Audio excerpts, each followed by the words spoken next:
Hi, everybody. Today's May 2nd, 2024, and I have with me Professor Dr. Nathan Cofnas out of Cambridge, I believe, University, England. Nathan, what's been up with you lately? Why are you in the news? Well, I can't comment specifically on all aspects of the news, but there's some, speaking abstractly, there's some controversy concerning my views on race and the implications of hereditarianism about race differences. Okay. You're at Cambridge. Are you teaching now? Now, at this time, I'm not teaching. I have a research position at Cambridge. And you're the Leverhulme Professor of Philosophy? Leverhulme Early Career Fellow. They have funny pronunciations in the UK. So. Fair enough. Or they might think we have funny pronunciations. No, they know it's funny, but they stick to it anyway. And who is that Leverhulme? I believe he was a soap magnate, and he founded a charity which now funds academic research in the UK called the Leverhulme Trust. Now, can you kind of give the broad strokes of the controversy at Cambridge over your position and or that professorship? So it's a 3-year fellowship. I started a year and a half ago. So it's to work on a specific project, which is on the evolution of morality, not related to anything, any of the political controversies that you referred to. So that's what I'm here to do. Then on the side, I write some papers on other topics. I write on Substack, Nathan Cofnas's newsletter, which, but those are not related to the work that I'm employed to do. The main thing that I'm doing at Cambridge.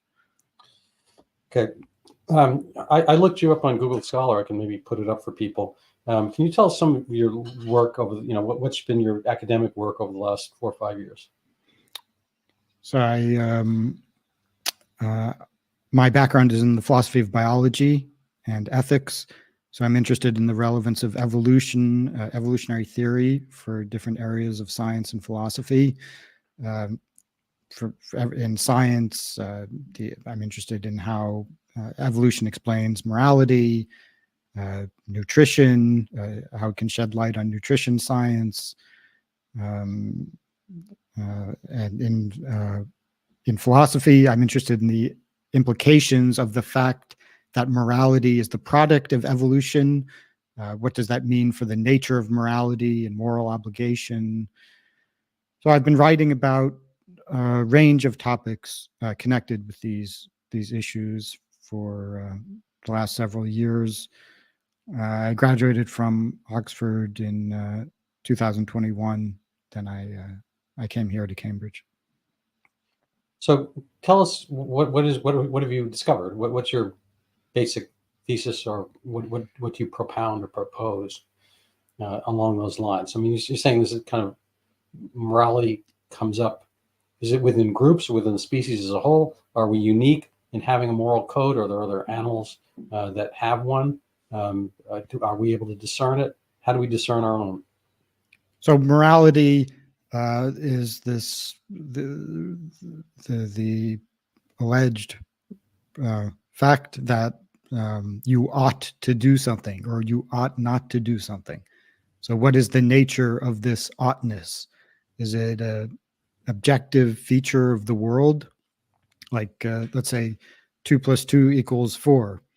There was, in fact, some controversy about whether 2 + 2 = 4 on Twitter a couple years ago. I don't know if you follow that. There was some people were insisting that it can actually equal 5. But leaving that aside, most people would agree that 2 + 2 = 4. Now, why does it equal 4? It's just a fact about logic.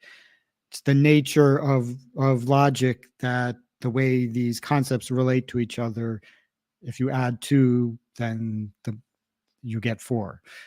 Now, is morality the same thing? Is there a if I borrow $100 and the time comes to pay the $100 back, and I have the money and there's no special circumstances, is it a truth of the logic of behavior that I ought to return the $100 in the same way as 2 + 2 = 4? Or you could say maybe in some way it's an empirical truth, like the sun is whatever it is, 93 million miles away from Earth, on average. So that's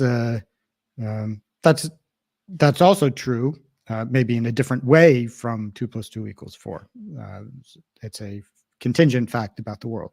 So could morality be true in that way? Or is morality just a figment of our imagination, just a biological function that serves some adaptive purpose to make judgments about what I think you ought to do, what I think you ought not to do? But there's no independent reality. It's just our feelings and our conventions. And if we decided we no longer care about morality, then the whole thing would just disappear in a puff of smoke. Now, well, how would you decide among these various options? And you might argue the fact that we have moral intuitions gives us some prima facie justification for believing that we have that moral obligation is real. So I have an intuition that it's wrong to shoot random people for fun. So when I think about that, shooting random people for fun, how do I evaluate that? I think, well, it's wrong. I experience the wrongness of that action. So you could say just the fact that I have that experience gives me some justification for believing that it really is as I perceive it to be.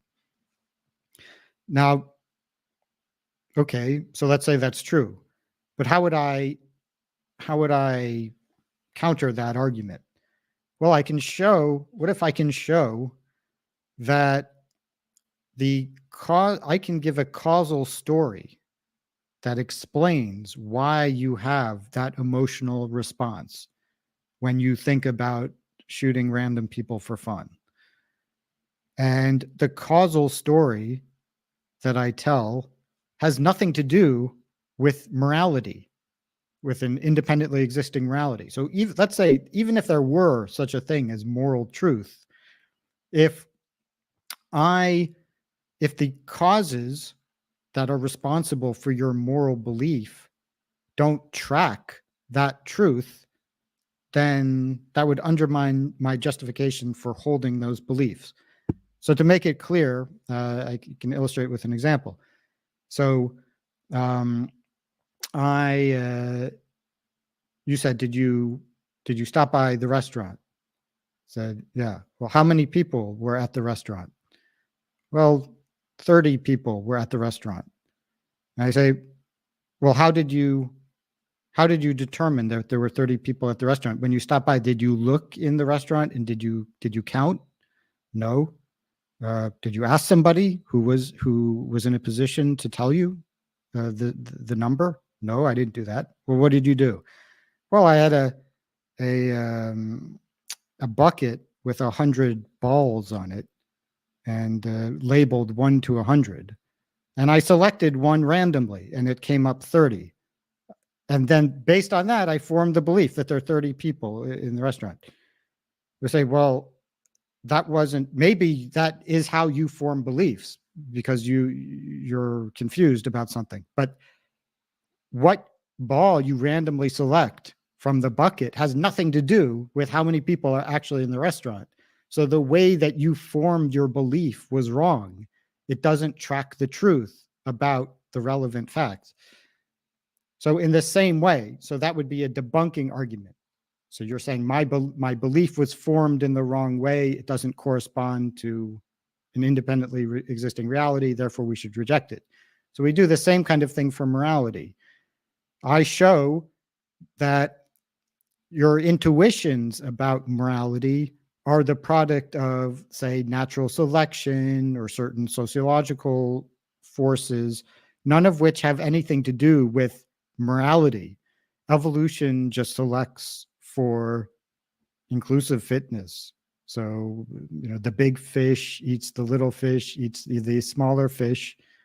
It doesn't care about justice or what you ought to do. It just selects for whatever causes your genes to spread. So if your moral intuitions are also caused by natural selection, which is only concerned about spreading your genes, there's no reason to think that those intuitions represent the truth or a mind-independent truth.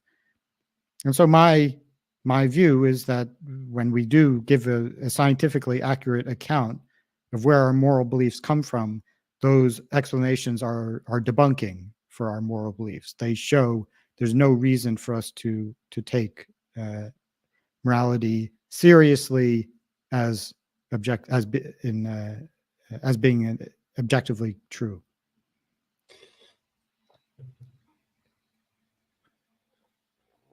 So there's a lot to digest there. Do you notice morality or the ramifications thereof, or what do you want to call it? I mean, there's something that happens societally. I have this little thing stuck in my head, so I'm going to pop it out. I saw this quick little reel video a couple of years ago, and there's 4 toads or little frogs, and they're sitting waiting, and research or whatever puts like a, I don't know, worm or fly in front of them, and they're all kind of looking at each other. I mean, maybe they do that anyway, but they're all just kind of hesitant, waiting, and there's only one worm or something like that, and then one of the toads, reaches out and grabs it, eats it, and the other 3 attack him.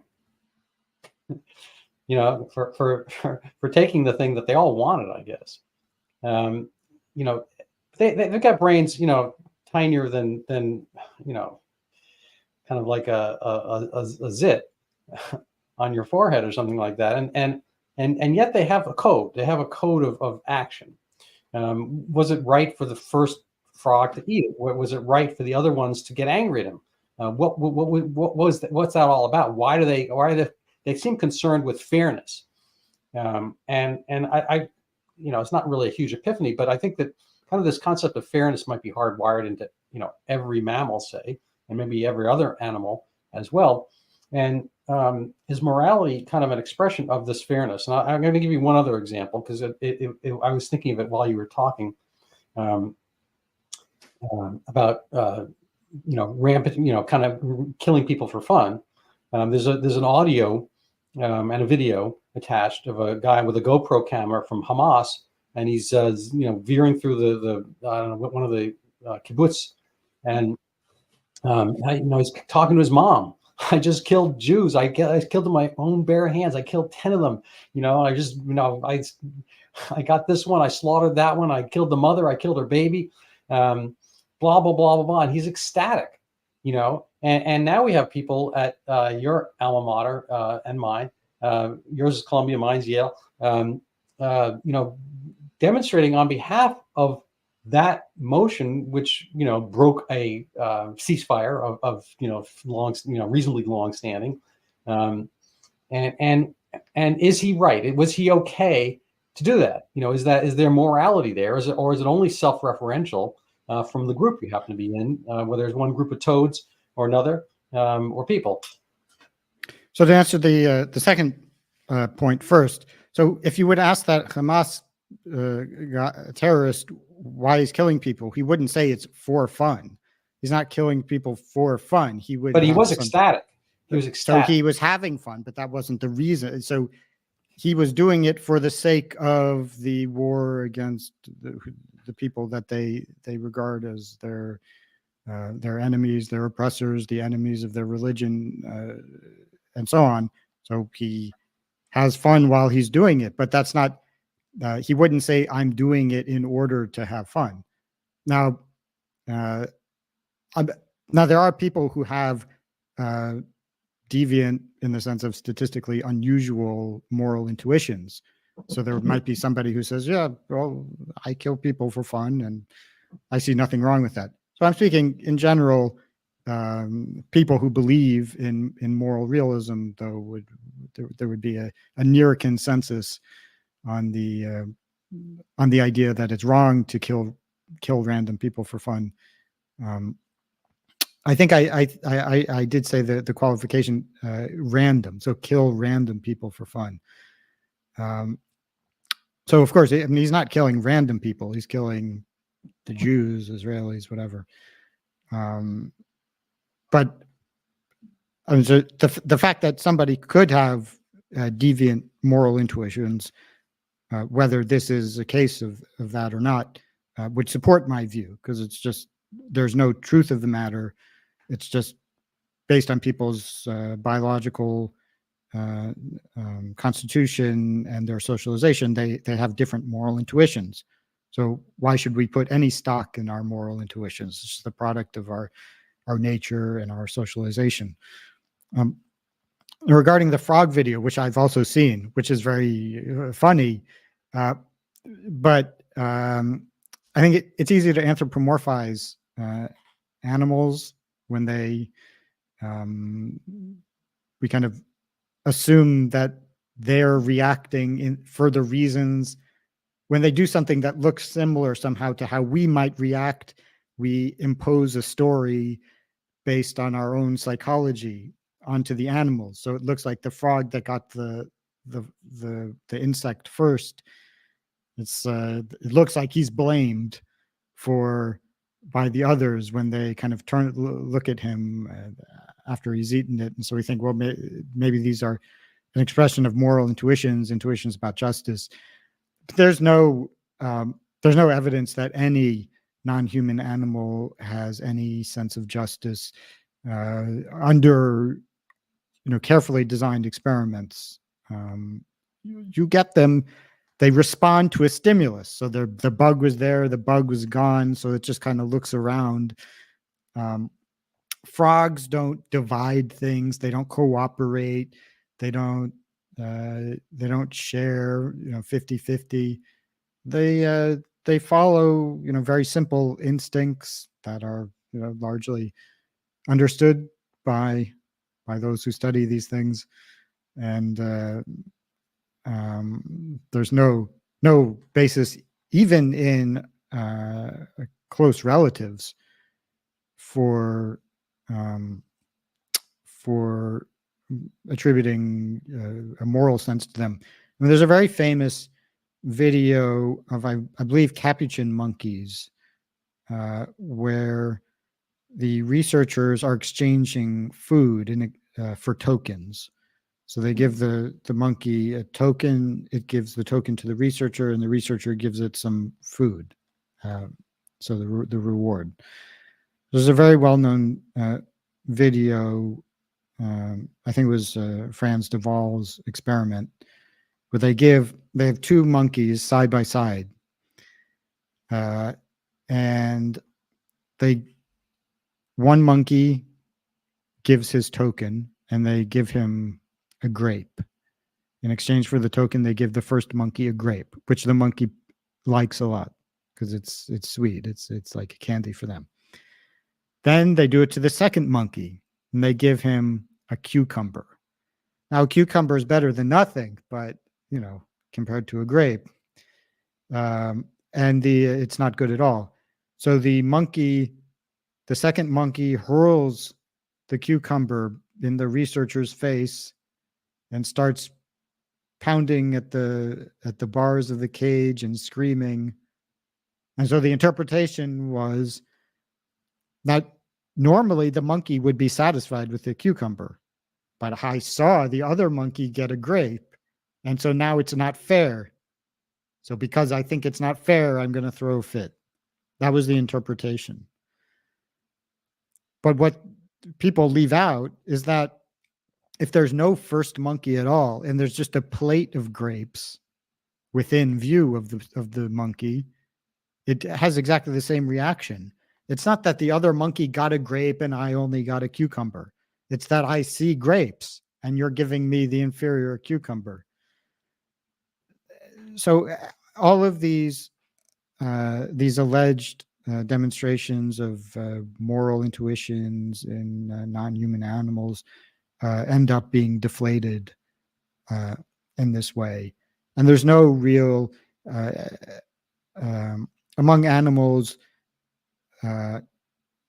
they cooperate when they follow their instincts, like, bees and ants and wolves cooperate in some sense, but there's no evidence that any animals achieve a shared goal by coordinating and playing different parts in a plan to achieve the goal, so that I am aware that I'm playing role A and you're playing role B, and then we can switch the roles and then change our behavior in such a way as to advance the collective goal.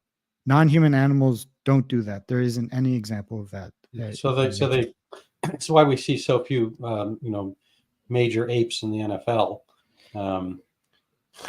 Right. Theoretically, they would be very good in the NFL if only they had just a human brain. Yeah, no, physically, I mean, I think, certain athletes, these things get all, barely you can use terms like this, but, the major apes have a physique that is enviable, to do certain types of goals. I mean, I've got, who knows how far they could throw it if they could be trained. I mean, their arms, an orangutan is really, I think they have long arms for their torso. And I think, certain sports that's kind of a measurement. In the NBA, they're always talking about, their wingspan and so forth. So theoretically, but again, they don't have the human brain. They don't, they're not trainable to that. But I'm on the other hand, nobody's done the experiment, I imagine. I'm not. I think humans actually do have a special advantage when it comes to throwing. So we've been specifically selected. I'm not an expert in the physiology, but I believe that might be like a specialty of humans. But in terms of just grabbing somebody and, throwing him down, obviously a chimp or a gorilla is unstoppable compared to a human, especially. But you can't teach them to be on a team and to wait until I actually don't know the rules of football, but they can't wait until the guy throws the football and it's time to charge forward. They can't understand any of that. You didn't play football. I actually briefly did, but I quit before I ended up playing a game. So I did train, but I never learned the rules. All right. Well, there's still time. There's still time to at least become a fan, I guess. But then you got your other football over in England, so you have a choice. I don't know. I'll stick to philosophy. Fair enough. Philosophy over football. That could be your next book. So, do you have a book out, by the way? And if you don't, what would be your next book or your first? Well, I do have I'm working on a book as part of my my project at Cambridge. So it will be on the nature of morality and the rise of liberalism, the reasons for cross-cultural convergence on liberalism, and the likely how that is likely to develop in the future. Okay, so liberalism has meant different things at different times. I mean, there's kind of a bumper sticker or thought that's like, I was a JFK liberal, therefore I vote for, Ronald Reagan or, Trump or Bush, where, the Liberal Party, the liberalism, we don't have a Liberal Party per se, has left us. And what is it liberal? I mean, I think the original root term is in liberation or liberty. And liberal arts has the same term, but that was kind of, I guess, a term based on the Roman ideal of a free citizen needing to know certain things.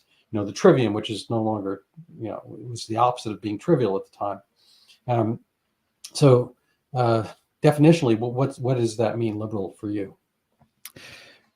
Well, in the classical liberal tradition, it meant something very different from what it's come to mean. So I refer to left liberalism, which is I'm rooted in certain liberal values, which have been distorted in a certain way. So originally, liberalism was supposed to be basically leaving people alone as long as they're not hurting anybody. So that meant free markets were liberals advocated for free markets and individual freedom. Now, left liberalism seeks to achieve,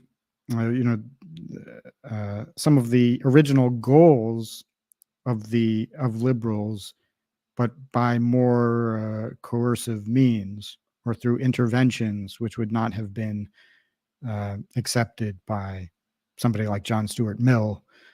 So now the left liberals, which probably shouldn't be called, right? It may not be really correct to call them liberals at all, but they now are moving towards censorship, intensive intervention, bordering on socialism, intervention in the economy.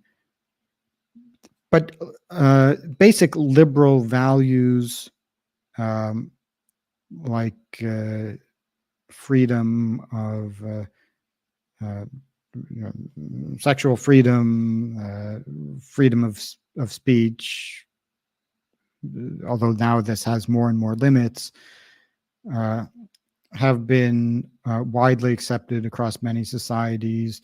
Liberal values like opposition to war, opposition to torture. The world has generally been liberalizing on these issues. Women's rights, extending the vote to larger and larger classes of people. Obviously, slavery has been rejected by virtually everybody, at least officially. So there are a few holdouts, but in general, the world is moving in a leftward direction.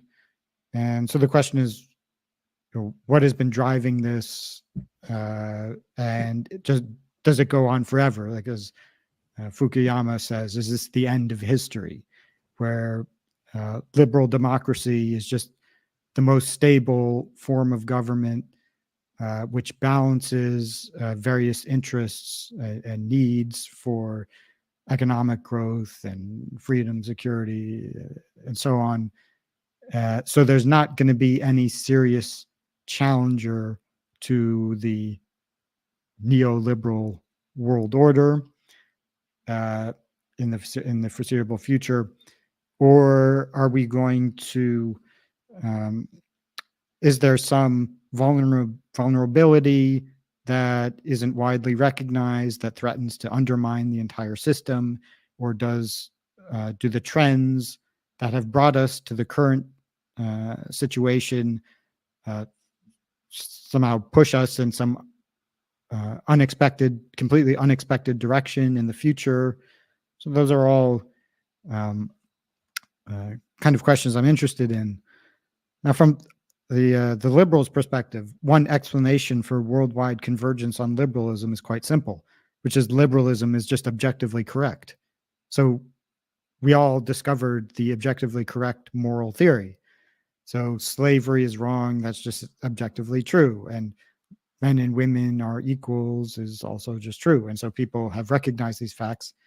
And then once you recognize the truth, then it'll be like, well, once we recognize that the earth is round, the vast majority of people will just accept the fact that the Earth is round. So the explanation for why was there cross-cultural convergence on beliefs regarding the shape of the Earth, the answer is because we discovered the truth, and now that we know it, we're never going to forget it. Now, I don't think that's the case with morality, because there is no truth about morality. And the fact that there is no objective truth about morality means that any moral system could potentially be is not necessarily the end of history in this, because there is no truth, and as conditions change, people's values can change to adapt to the new reality for them, and therefore the future. There are many possibilities open to us in the future. Right. Now we see a lot of the shifting morality. We see the shifting in the term liberalism. We see what kind of things the left wants. The left used to want free speech. I mean, when they were not in power, it was question authority and don't trust anyone over 30. Now that they're over 30, they don't trust anyone under 30. Well, if they're the wrong political opinion and so forth. And I think the left no longer, argues for free speech. They may be against war, but they certainly want one in Ukraine. And this kind of liberalism thing, as far as the end of history, it's, this is seems kind of a solipsistic view on Fukuyama's part, and the West, as whatever that is in general, because the East or the Mideast or the Southwest Asian Middle East, so forth, does not necessarily have the same perspective on it. I'm just curious. We haven't really talked about religion per se, and I'll segue into that with a, I guess it's kind of a moral. It's not really a moral joke. I'm going to stick it anyway. It's a joke. Somebody sets a blind date between a sadist and a masochist, and figures these two will get along great. Sadist likes to inflict pain, and the masochist likes to absorb pain, and so they go on. Anyway, they go out to dinner, blah blah blah. Anyway, they get back to somebody's house. And, the masochist's all ready, and it's like, hurt me, hurt me, hurt me. And the sadist says, no. So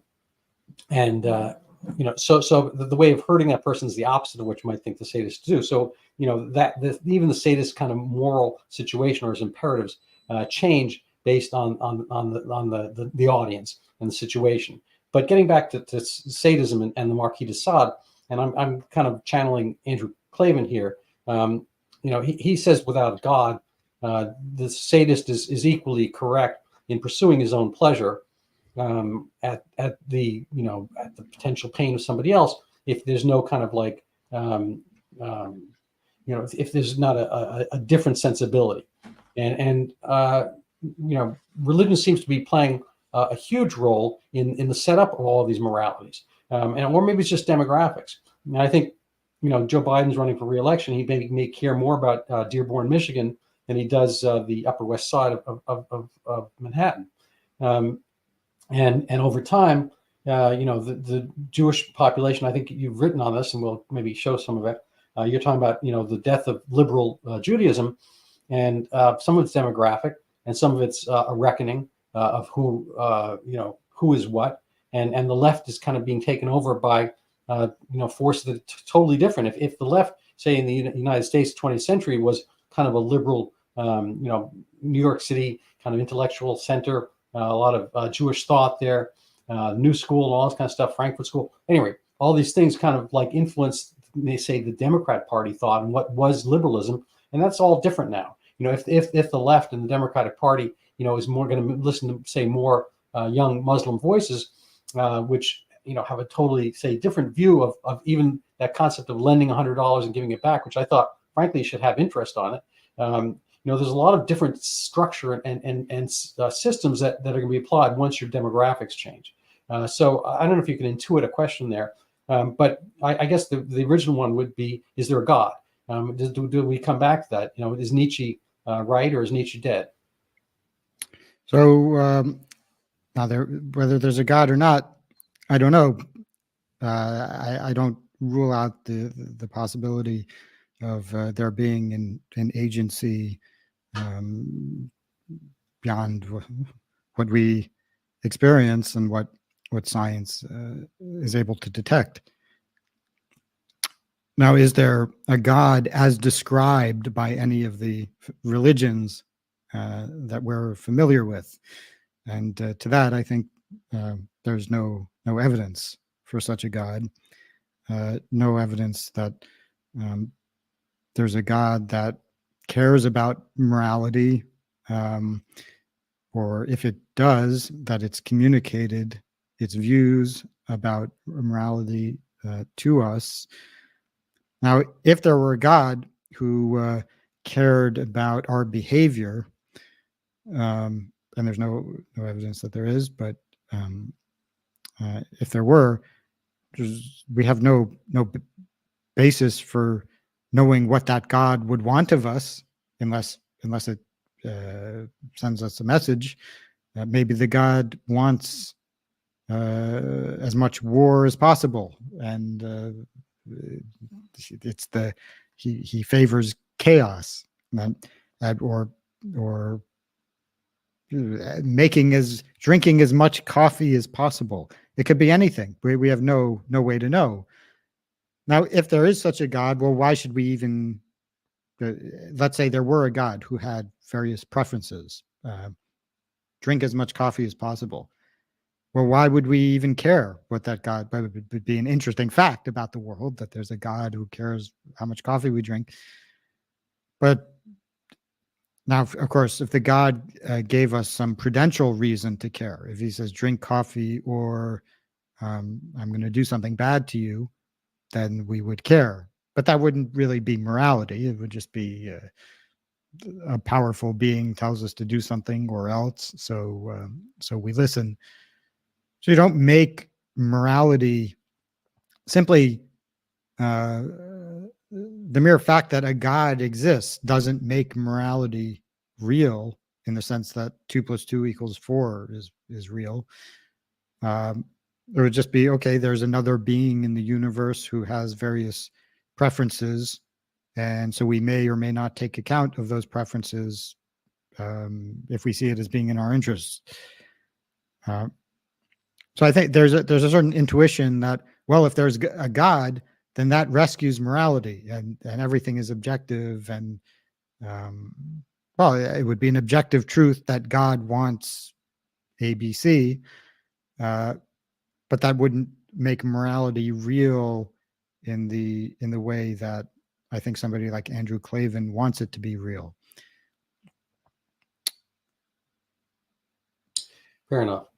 I was looking at some of your other work, and you I think you're kind of an across the board debunker. I might be getting that wrong, or you can define what that term means.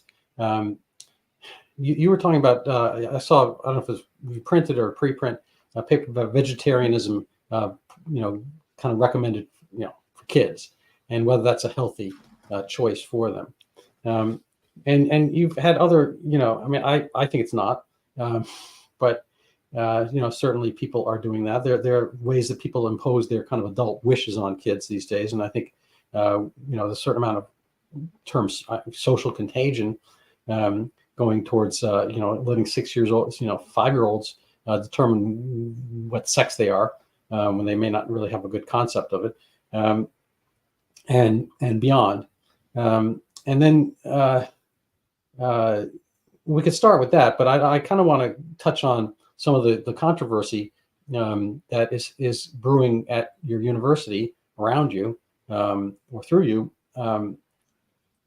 and your talks about race. And so maybe I'll just preface. I apologize for the long-windedness, but I'll just preface as kind of a simpler question: Are men and women equal in their intelligence, and/or do men and women have the same type of intelligence, or are there differences that are purposeful or not? Whatever. Are men and women equally intelligent?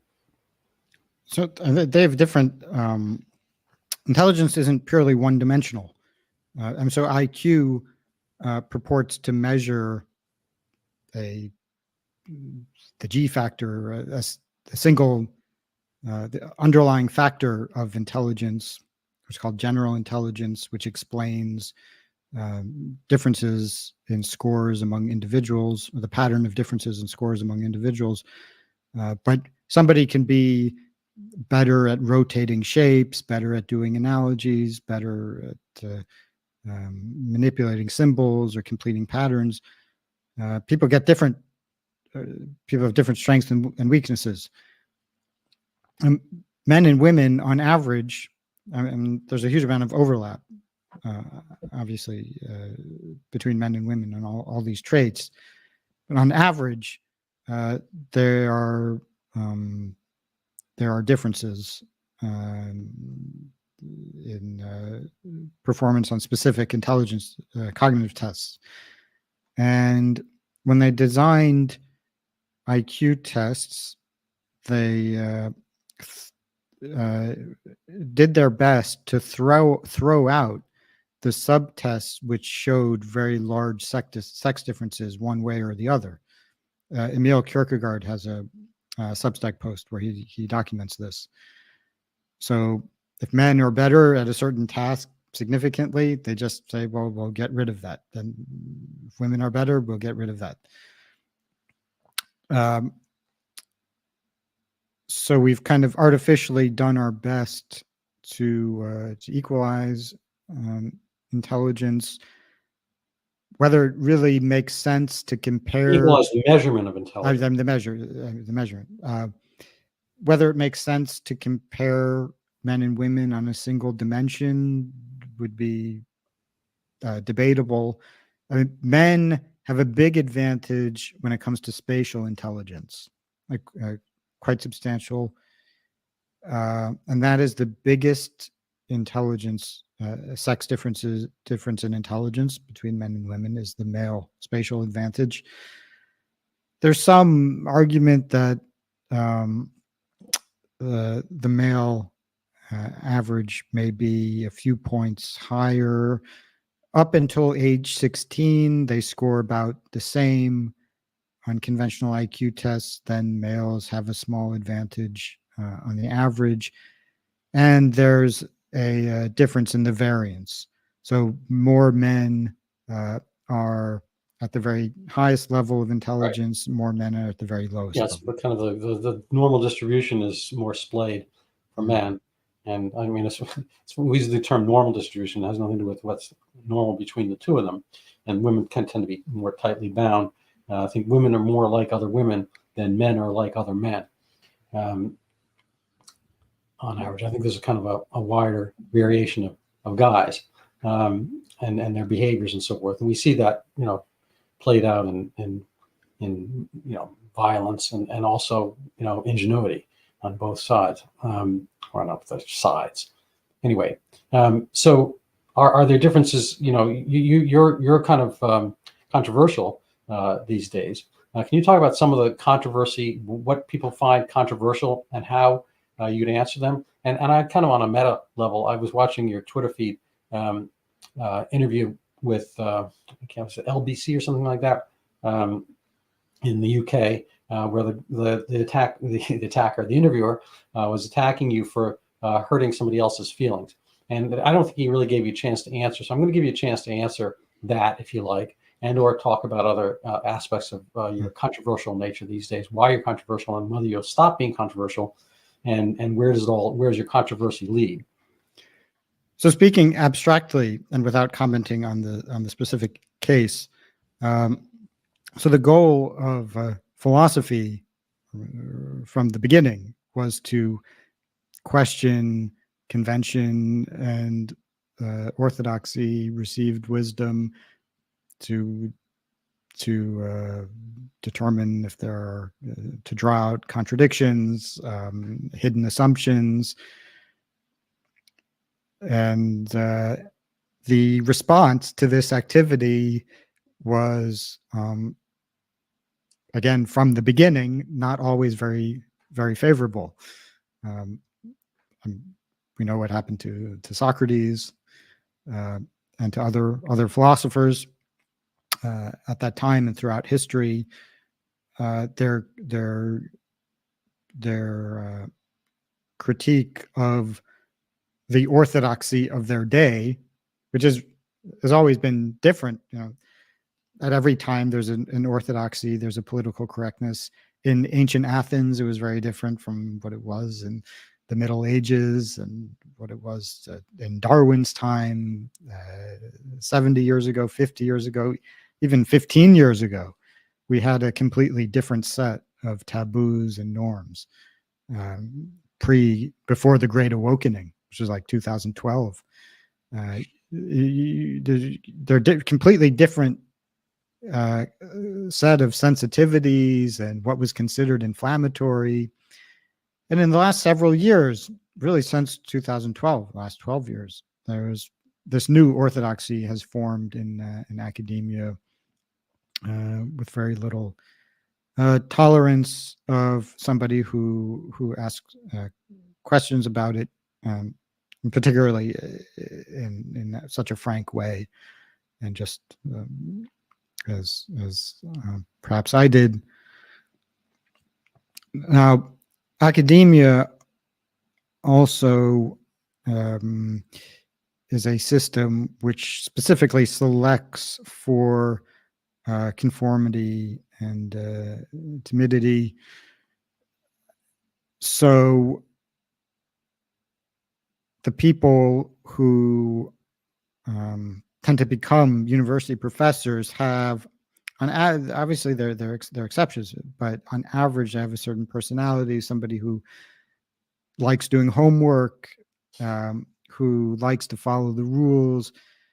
And at every stage, troublemakers are their mechanisms to weed out the troublemakers. So it's very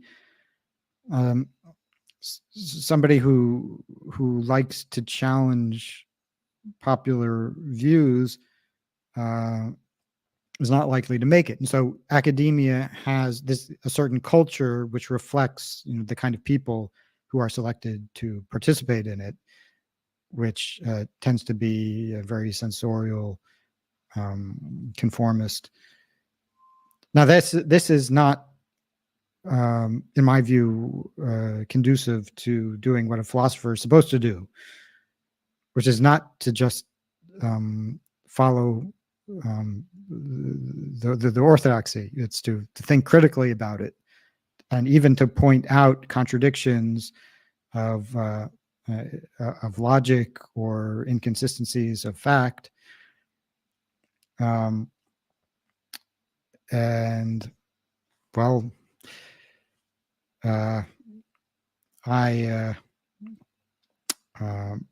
yes, I've run up against the orthodoxy, and we see what happens. So what was the they concede clouds for rain now. So there's a cloud there. So let's assume there was a cloud, and then somebody pops some granular salt that seeds the cloud and starts the rain. So what was that actual action that caused your storm?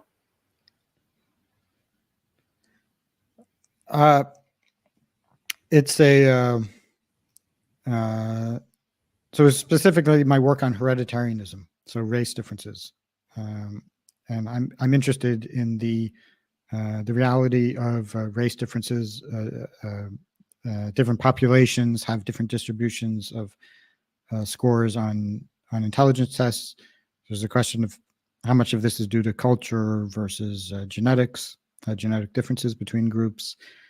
And I believe that a very substantial part of these differences, at least let's say in the American context, would be due to genetic differences. So they are heritable. It's not, there's a limit to how much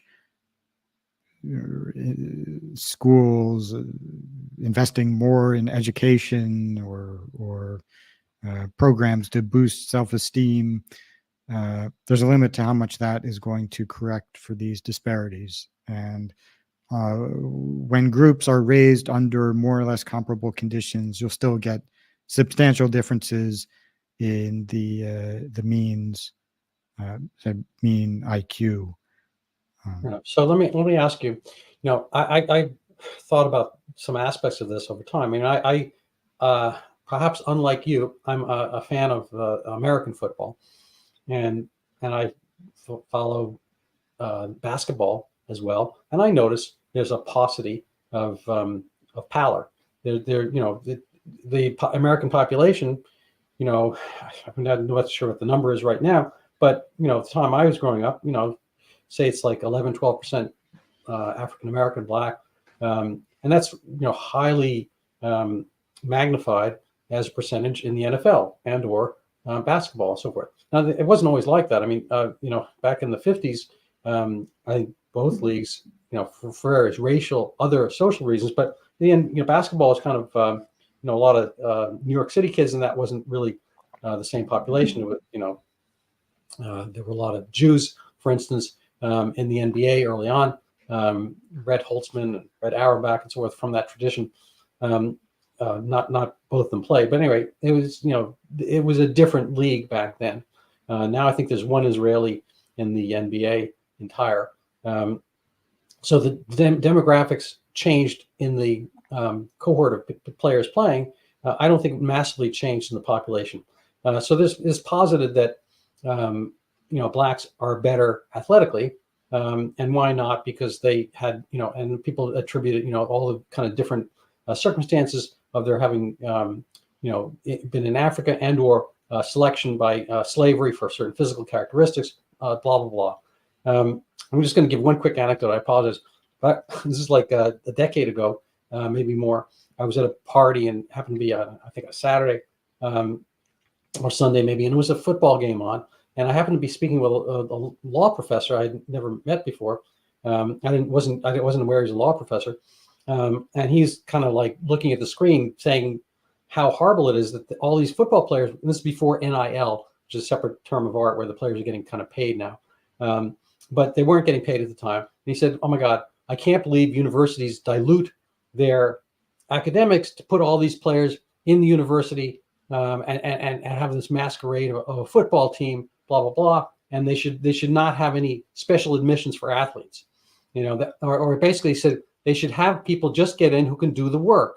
And if these guys can do the work, fine. But anyway, he's going on like that. I said, well, I see you and I may agree about affirmative action. He said, I didn't say that. I said, well, I thought you just said you want people getting in solely on merit. So you want to like exclude the athleticism, and I assume you want to exclude everything else and just get people who can do the homework, as you mentioned, and do the work and want to study and blah, blah, blah, and bring forth the academic, whatever. And he said, no, I never said, it said it's really important that the schools look like the communities. I said, so Dartmouth should have nobody black? Is that what you're saying? Because they're in a kind of New Hampshire white community, and maybe Columbia should be, reflect Harlem or the Upper West Side. I don't know which one. I mean, which community and how are you going to do that? And he got very flummoxed and flustered, and terminated the conversation. But the question I have is, are there, if we can kind of tacitly acknowledge that there seem to be differences in athletic ability, are there differences in intellectual capacity? And I'm gonna make this question extra long. But I also would kind of push back on it's not genetic per se. I mean, Nigerian Americans in the United States do better than the average of whites economically. I'm not saying that's a literacy test or IQ. Jamaicans do better than American blacks, and pretty much every immigrant population do better than American blacks do across the board, and they are more black, as it were. They're more African than the American, quote unquote African Americans, are probably about 56% African, as opposed to the Nigerians who are almost axiomatically 100% African. So anyway, amongst the swirl there lies a question.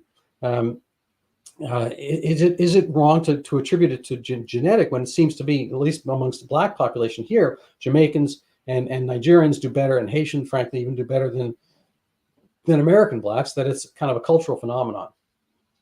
So hereditarianism doesn't mean that all populations, that there's a special connection between skin color and intelligence.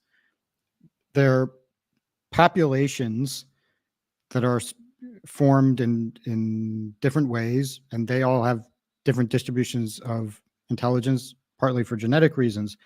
You're talking about Nigerian immigrants who are a highly selected group. I mean, it was the case, certainly, there was a time when they were accepting immigrants from Haiti, but only if they had like a higher degree. So they were accepting like the doctors and lawyers from Haiti. So they came, and yes, they did better than the average white person. But if you look at the entire population, then you get average differences. If you take a selected group from within the population, then they could be either higher or lower in terms of intelligence than another group. So now, if you look at Nigeria, the country, their outcomes are not better than those of say, white America. When you take the top 10% or whatever it is from Nigeria, then yes, they will be more intelligent than the average white person.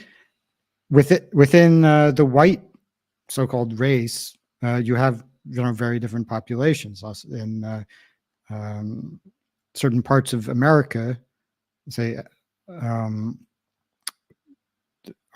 you have areas that are populated by white people but have very low educational attainment, very low socioeconomic success, and it's very likely that, I mean, there may be some cultural factors involved, but it's probably not all cultural. It's probably, and to the extent that it is cultural, it's the culture. Where did the culture come from? The culture is itself influenced by the genetic potential of the population, the genetic dispositions of the population.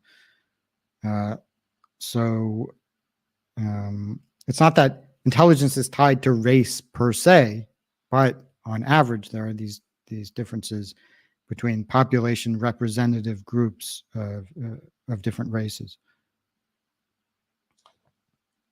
So you were talking about Harvard University. We've seen kind of Claudine Gay there, in a sense, as an affirmative action hire. We're rounding out the hour, and I want to give a chance to people to see your Substack and your Twitter and whatnot. But maybe you can talk, a tiny bit on that, and then kind of close things out for us. What are your views, and where do things stand for you going forward in the realm of philosophy? You're going to open a philosophy store yourself, and independent philosophy department, or where does a philosopher go if he's not on a university, say? So regarding Claudine Gay, I mean, there's obviously a case of affirmative action. Harvard is they have practiced a very extreme level of affirmative action.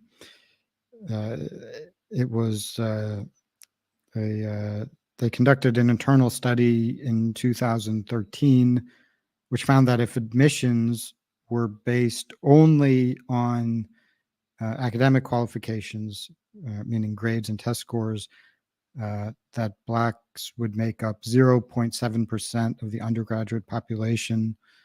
And so the actual percentage is something like 14%, 15%. I think it was strategically a mistake for them to practice such a blatant, put such a blatant affirmative action hire in charge of the university, because there are serious Black scholars who they could have selected, who would have been credible. But they chose Claudine Gay for some reason, and then it turned out that she's a plagiarist, and it kind of blew up in their face. As far as my career goes, and I am committed to reforming mainstream institutions. So I do hope to to continue in academia. Of course, there's a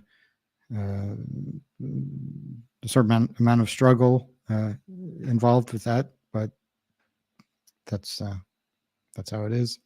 Yeah. Well, it could be, that the institutions, I mean, it's kind of like government versus private industry. You work for the government, you're going to be constrained by what the government wants. And I'll give you, extreme example. I could become a military doctor or a soldier in general, and I would literally have, an officer in charge of me. And if I thought X, Y, or Z, and X, Y, or Z was not what the military wanted me to say or think or do, I would not be able to do those things. And I don't know if universities are going down that route. On a private basis, if I open my own shingle, I could have that. And with philosophy, again, I was joking about philosophy store, but there might be some philosophy stores out there.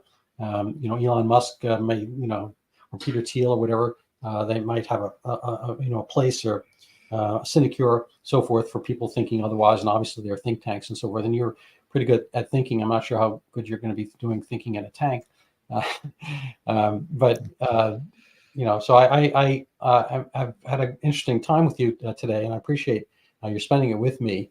I think if I can retain it, I think I learned a lot, and food for thought. So I want to kind of give people a chance to look at some of your spaces and places, and they can. Oops, sorry about that. And they can. Oops, that's still not working. There we go. I got to add this to the stage. Sorry about that. Incompetence. Here is your Twitter feed. Appropriately enough, it has a picture of you, and on the hallowed ivy halls of Hogwarts or something like that. I can't tell which. You have Substack. Interesting. Let's see. How do I get in here? And you talk about the guide for the hereditarian revolution. And you have some other interesting topics here. Mine, we need to talk about the rights stupidity problem. I was reading through a number of these. Are smart people superior? It's a lot of food for thought. People find your articles, and I think you also, it's there's the Twilight of the Liberal Jew, and this is in the Critic magazine. I was looking over that. Your debunked views and in response to attempted cancellation. So I think people could perhaps take a look here and kind of get into your thoughts more deeply. And they're frankly fascinating stuff. I enjoyed looking, albeit briefly, at which one is it? Well, actually, a lot of these is science is not always self-correcting. I think we saw that. There's people can find you on Google Scholar and see some of your serious work. And there was a vegetarian article, so I think that there's a lot of, interesting universe of your concepts out here. And so I recommend people check those out.